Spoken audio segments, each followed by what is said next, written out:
Hey everyone, it's Ben Hardy here, and today we're going to be going over the 2020 Ford Explorer ST. First and foremost, we're going to do a quick walk around on the Explorer ST, then we're going to take it out to see how it drives. A big shout out and thank you to Larry H. Miller, Ford Lincoln here in Draper, Utah, for providing us with the ST to review today. If you are on the market for new Ford, definitely check these guys out, and if you are stopping for the first time, I would really appreciate it if you would subscribe. Under the hood here of the Explorer ST, we have a 3-liter twin-turbo V6 that is routed through a 10-speed automatic transmission. In terms of power outputs, this is going to be good for 400 horsepower and then 415 pound-feet of torque, which is substantially more than the Explorer Sport of the previous generation. Looking at the front end of the Explorer, we can see that we've got blacked out Explorer badging with the Ford logo, and then we've got these nice LED lights with LED accent lights just up above. You've got some lower lighting as well, and then you can see that we've got parking sensors all along the front end to make parking this a lot easier. It says little ST badge there, but I love the front end on the Explorer Sport.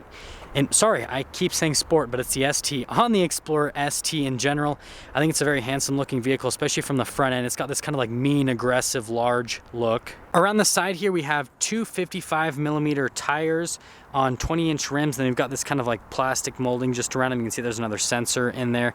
And then you can see on the side here, it says Explorer. It's got some black trim just down the side, but it looks like this is kind of like all protective. So if you ever take it off road, that you're not gonna be scratching the paint. You'll instead scratch the plastic parts, which are a lot less expensive to replace. This is the key fob for the Explorer Sport. So you can see it says ST on the back.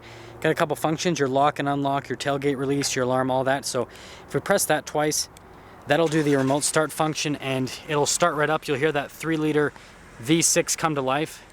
Press that button again and it'll shut off, and then press this and that will be the tailgate release.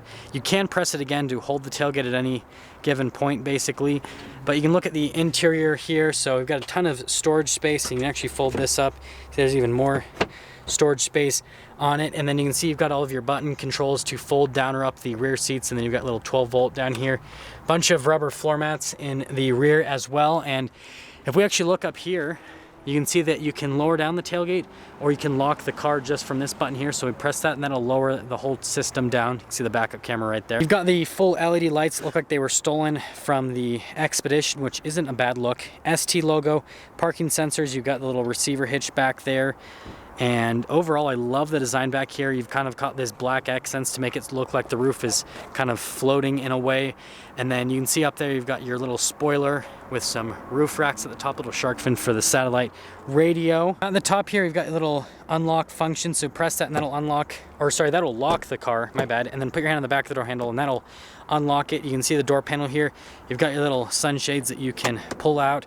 Full leather right here, and then you can see you've got your little window control speaker right here, and then door handle. You can see the other speaker down there for the sound system. This one has the captain chair set up. You can see that'll lower it down, but you can see that you've got this leather with the contrasted white stitching, and it's all perforated back here. You've got little cup holders. It makes getting into the back a lot easier with the captain chairs. And then you can see over here, you've got your controls for the climate controls back here. You do have heated seats, and then you've got a couple charging stations as well. And legroom back here is actually really solid. And there's a bunch of vents back here, so it'll keep the rear passengers very cool. Now we've got that same little lock button right there, and then just put your hand on the back of the door handle to unlock it. And by the way, the mirrors are power folding. You can see that this door panel here on the front, so more of that stitching with the leather, and then you can see that you've got more stuff for the sound system, your memory seat controls, your lock and unlock, another thing for the door handle. All of your window controls are right here, your mirror controls, like to power fold them in if you want. Another speaker for the sound system. It says Ford Performance since this is an ST. You can see that you've got all of your controls for the power adjustments on the seats, and then you can see these seats full with the white stitching, full leather, and then you can see that you've got perforations right there for the AC function. Pedal layout is just down below. This you pull twice for the hood, and then you can just pull the hood up. There is no little latch, which I hate hood latches, so Ford, good job on that. And then you can see you've got your controls for all of the headlights, the tailgate, and then the steering wheel right over here is fully power adjustable, so you just press that and that'll adjust the steering wheel whatever way you want. To start up the Explorer, after you just put your foot on the brake, push the push start, and then it'll start right up. The gauges will kind of do a little graphic animation. Now on the steering wheel here, we have all of our controls for the menu controls, so you can kind of do like the little stuff right there. And then you can see you've got your controls for the phone, Bluetooth. It says ST on the bottom. You got your leather. It's kind of like grippier on this part of the steering wheel, by the way. You've got contrasted stitching right there, and then volume controls for the radio, adaptive cruise control functions, and regular cruise control functions. And then you've got your paddle shifters to shift the gears yourself if you would like. We've got this little center screen, so you can see it's pretty configurable. So you've got a couple different menus that you can scroll through on this screen, and we'll go into the drive modes later, but depending on what drive mode you go to will determine kind of what the screen looks like color-wise, essentially, and what gauges it shows as well. Now here is the center touch screen, and there's been a lot of controversy on this, but I mean, other than the looks factor, it's very, very responsive, super easy to use, comes with a bunch of neat little functions on it.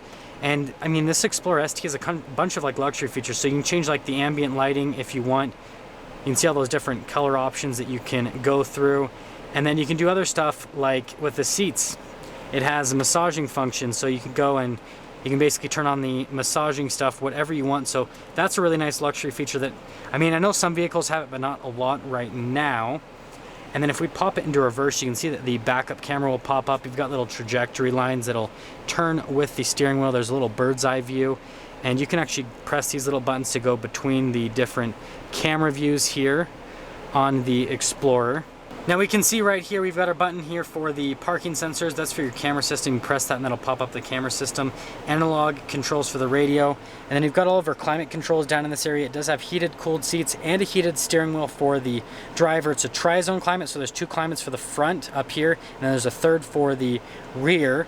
And then you can see there's extra storage. You just press that little button, that'll pop open. You can see that you can charge some stuff down here. We've got our whole cup holder set up in this area, and then you see you got your parking brake, your hold button, and then you've got your drive mode select, which we'll go over in a second, parallel and perpendicular parking assistance, and then you've got your hill descent control, and then you've got your stability control, and then you have your auto stop start. Now you just have to twist that dial right there, and you can see that the drive modes will pop up right here. So you have a couple different drive modes you can go between. You've got your eco, your normal, your sport, and see, like for example, if I go into the sport mode, the gauges turn all red. It shows me now the RPMs and what gear I'm in because I'm doing sporty driving. You can see there's a couple different drive modes. You got your tow haul mode as well, and then you've got some modes for like inclement weather conditions. So you got your slippery, trail, and then deep snow/sand. So that'll kind of change the 4-wheel drive system, and then also how quick the gears are shifting, all that kind of stuff.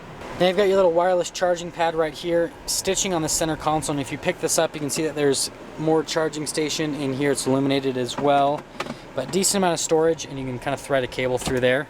But when you can open up the glove box, you can see there's a ton of storage in that area as well, and there's this cool trim just above, kind of looks like carbon fiber. It is carbon fiber. Anyways, but yeah, I like the dash setup above that with how the vents look as they're integrated. Now you've got our whole setup up top here, so you've got your little sunglass holder, all of your controls for the sunroof and light controls. You've got your universal garage door opener, and then you've got little speaker microphones for the Bluetooth system, but it is a full panoramic sunroof that goes all the way to the back, which is nice for a 3rd-row SUV. Lets a ton of light into the cabin. I feel like this Explorer ST is a very solid value. It has over 400 horsepower and over 400 pound-feet of torque, which is more than the RT Durango, which I feel like is kind of like the class leader in general with this 3rd-row SUV segment for power and torque.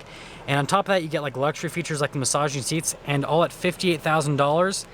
I feel like that's a good value, but let's take the Explorer ST out to see how it drives.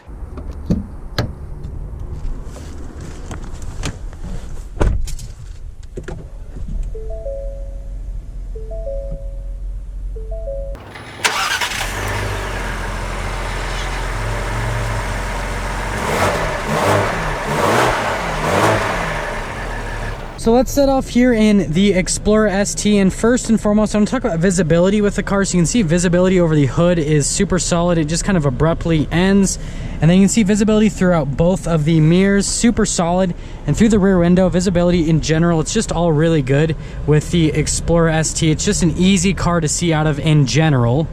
So let's actually start off in the ST, and I just like this whole setup here, like the gauge cluster look and everything, especially in the sport mode. Let's turn it over into the sport mode so you guys can see what I'm talking about with that. So yeah, you guys can see the gauge setup just looks super sweet in the sport mode, and the car actually sounds louder. Now I don't know if that sound has been kind of put into the cabin or if that's all natural, but it does sound louder, and it's good. Now let's get an acceleration here.